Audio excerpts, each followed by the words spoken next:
మరి మునకలపల్లి గ్రామం, దొర్నకల్ మండలం, మహబూబాద్ డిస్టిక్, విలేజ్ నుంచి తుళ్ళూరు చిన్నబాబు అని నేను.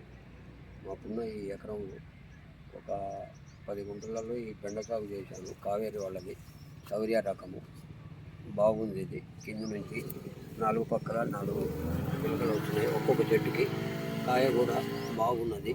సైజు మార్కెట్లో పోగానే తొందరగా కొనేవాళ్ళు తొందరగా కొంటున్నారు. ప్రతి చెట్టుకి 4 పక్కల 4 పిల్లలు వచ్చాయి. ప్రతి చెట్టుకు కూడా ఒక చెట్టుకు 5-6 కాయలు వెళ్తున్నాయి.